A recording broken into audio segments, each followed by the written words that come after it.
잘 알려진 짐 엘리엇 선교사의 순교 이야기입니다. 시카고에 위치한 복음주의 기독교 학교인 휘튼 대학을 수석으로 졸업하고 교수직을 받게 된 짐 엘리엇은 어느 날 남미 에콰도르의 야만적 원시 부족인 아우카족이 너무나 흉악하여 아무도 그들에게 접근하지 못해 복음을 전하지 못하고 있다는 것을 접하고 큰 도전을 받았습니다.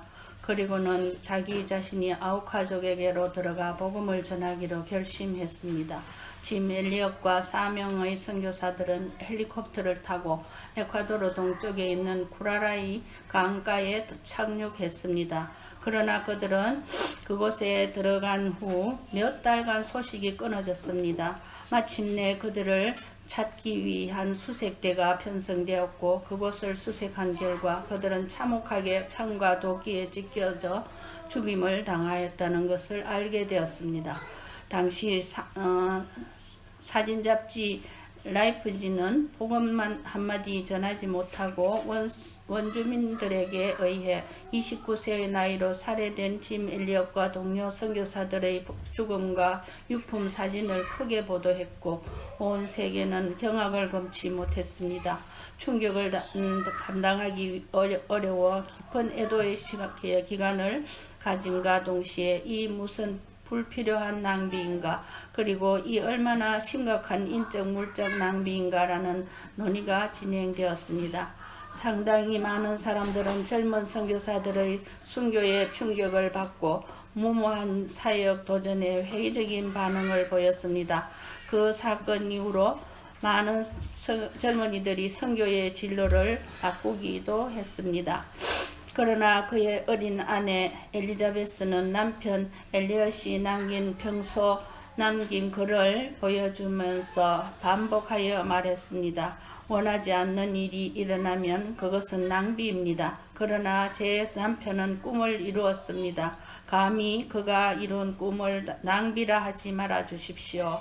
그들이 살해당한 현장에서 알게 된 놀라운 사실 하나는 그들은 여러 종류의 총과 실탄을 갖고 있었으면서도 전혀 그 총과 무기들을 사용하지 않고 그냥 순교했더라는 것입니다. 맹수들로부터 자신을 보호하기 위해 총을 가져갔을 뿐 복음을 전해야 할 대상을 죽이기 위해 총을 가져간 것이 아니라는 이유로 막다른 상황에서도 결코 총을 사용하지 않았던 것입니다. 이야기는 여기서 끝나지 않습니다. 더 놀라운 사실은 그의 아내가 간호사 훈련을 받고 또다시 아우카족에게로 들어간 것입니다. 그녀는 남편을 무참하게 죽인 그들에게 예수님의 사랑을 들고 갔습니다. 그들과 함께 생활하면서 그를 가르쳐주고 병자를 정성껏 간호해 주었습니다. 다행스러운 것은 아우카족은 남자는 죽이지만 여자는 연약하므로 여자를 죽이는 자는 비겁한 자로 낙인을 찍습니다. 그러나 그녀는 이런 사실도 모르고 그저 남편처럼 죽을 각오를 하고 그곳에 들어가 5년 이상 거주하면서 그들에게 정성을 다해 사랑을 베풀고 간호사로 헌신했습니다. 5년 사역을 마치고 안식년을 맞아 본국으로 돌아갈 즈음에 추장은 온 부족들을 모아놓고 파티를 열어주었습니다. 그날 추장이 그녀에게 물었습니다. 늘 저희들과 함께 고생하고 치료해 주시고 앞장서서 고통당하는 자와 함께하는 당신은 도대체 누구입니까? 왜 우리를 위해 여기 오셔서 이토록 고생하며 희생해 주십니까? 그 말에 그녀는 제가 이렇게 일하게 된 것은 제 남편이 당신들을 너무 사랑했기 때문입니다. 라고 대답했습니다. 추장은 다시 의아해하면서 물었습니다. 우리는 당신의 남편을 모릅니다. 당신 남편이 누구입니까? 그러자 그녀는 눈물을 글썽이며 다시 대답했습니다. 사실은 10년 전에 당신들에게 복음을 전하기 위해 헬기를 타고 들어왔다가 여러분들에게 죽임을 당한 그 사람이 바로 저의 남편입니다. 저와 제 남편이 당신들을 얼마나 사랑하는지 알려주려 여기에 왔습니다. 그리고 제 남편보다 당신들을 더 사랑하는 예수 그리스도와 그분의 기쁜 소식인 복음을 전하기 위해 이곳에 온 것입니다. 그 이야기를 들은 아우카 부족은 할 말을 잃었습니다. 우리의 창과 도끼로 살해당한 사람이 당신의 남편이라니. 그런데 당신은 우리들에게 큰 희생과 봉사로 사랑을 베풀다니. 그날 그 자리에서 아우카 부족의 모든 사람들은 짐 엘리엇의 아내인 엘리자베스 엘리엇을 통해 그리스도를 주님으로 영접했습니다. 남편을 죽인 장본인이었던 현장 살해 행동대원 아우카 키모는 아우카 부족 최초로 안수를 받은 목사가 되었습니다. 또한 순교하는 선교사들의 자녀 중 2명이 아버지가 순교한 강가에서 세례를 받았으며 엘리엇의 딸은 아우카족과 오랫동안 함께 살았습니다. 짐 엘리엇이 순교한 지 36년이 지난 1992년에는 그 순교의 현장에서 아우카 부족의 언어로 번역된 신약 성경의 봉헌 예배가 드려지기도 했습니다. 짐 엘리엇이 학교 다닐 때 쓴 일기장에 이런 글귀가 쓰여 있습니다. 영원한 것을 얻기 위해 영원하지 않은 것을 버리는 일은 결코 어리석은 선택이 아니다.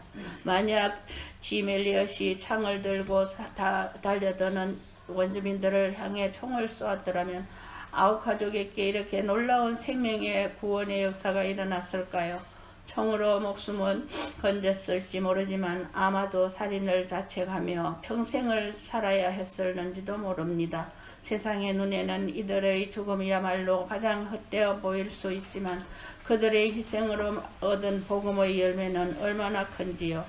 진리의 길은 설령 목숨을 버리더라도 영원한 생명을 얻기에 결코 어리석은 선택이 아닙니다. 세상 방식의 계산에 연연하지 않아야만 복음의 걸음이 시작됩니다. 사도 바울은 그리스도를 따르면서도 세상의 계산 방식을 버리지 못하는 사람들을 안타까워하며 이렇게 말했습니다. 고린도전서 15장 19절에 만일 그리스도 안에서 우리가 바라는 것이 다만 이 세상의 삶뿐이면 모든 사람 가운데 우리가 더욱 불쌍한 자이리라. 바울은 예수님을 만나기 전에는 세상적 계산법으로 살았지만 성공이 보장된 길을 버리고 예수님의 길을 따랐습니다. 디모데후서 2장 15절 너는 진리의 말씀을 옳게 분별하며 부끄러울 것이 없는 일꾼으로 인정된 자로 자신을 하나님 앞에 드리기를 힘쓰라. 세상 사람들은 주일에 쉬거나 놀러가지 않고 예배를 드리기 위해 먼 길도 마다하지 않는 그리스도인들을 이해하지 못하고 시간을 낭비한다고 합니다. 땀 흘려 열심히 번 물질을 아낌없이 헌금하는 그리스도인들을 이해하지 못하고 물질을 낭비한다고 합니다. 땅 끝까지 복음을 전파하기 위하여 생면부지의 척박한 땅에 가서 목숨을 걸고 일생을 바치는 선교사님들을 이해하지 못하고 낭비 중의 낭비라고 생각합니다. 과연 그것이 주님이 보시기에 낭비라고 보일까요? 계산적이고 생산성에만 붙들려 있는 우리의 세상적 관점과는 도무지 이해가 안 되는 일들입니다.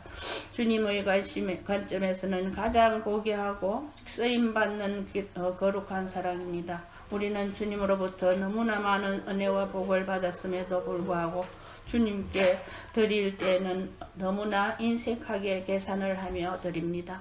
거룩한 사랑의 낭비는 세상적인 계산법을 넘어서서 자신을 내어드리는 것입니다. 거룩한 사랑의 낭비의 원형은 바로 예수님이요 하나님 아버지입니다. 하나님께서는 죄 투성이인 우리를 속죄하기 위해 하나님이신 독생자 예수님을 이 땅에 보내어 십자가에 달려 죽게 하셨습니다. 아마도 사탄은 저 부패한 인생들이 뭐길래 당신의 아들을 희생하느냐며 인간이 하나님을 위해 한 것이 없는데도 그들을 위해 독생자를 보내신 하나님의 거룩한 사랑의 낭비를 이해할 수 없을 것입니다. 하나님이 가지신 고귀한 예수 그리스도를 이 땅에 보내신 것이 최고의 거룩한 희생이요 최고의 거룩한 낭비인 것입니다. 우리 모두 세상적인 계산적 사랑에서 벗어나 거룩한 사랑의 낭비를 삶 속에서 실천하며 하나님의 계산법으로 영원한 것에 나의 시간과 에너지를 쓰면서 예수님의 생명의 구원의 역사에 동참하시길 기도합니다. 고귀한 나드 향유의 옥합을 깨뜨려 가룟 유다로부터 그 값비싼 것을 쓸데없는 데 낭비한다고 비난받았던 여인에게 주님이 친히 말씀하셨습니다. 마태복음 26장 13절 내가 진실로 너희에게 이르노니 온 천하에 어디 있으든지 이 복음이 전파되는 곳에서는 이 여자가 행한 일도 말하여 그를 기억하리라 하시니라. 사랑의 하나님 아버지, 짐 엘리엇 선교사가 영원한 것을 얻기 위해 영원하지 않은 것을 버렸듯이 저도 주님 나라 확장을 위해 온전한 헌신과 뜨거운 사랑을 실천하게 하소서. 적극적인 순종과 실천, 계산을 초월한 사랑과 감사, 겸손함으로 온 마음과 세상의 생명과 뜻을 다하여 존귀하신 주님만을 사랑하고 섬김과 헌신을 실천하게 하소서. 계산적, 합리적, 세상적 가치관에서 벗어나 거룩한 사랑의 낭비를 삶 속에서 실천하며 예수님의 온전한 제자로 살아가게 하소서. 우리를 구원해 주신 예수 그리스도의 이름으로 기도드립니다. 아멘.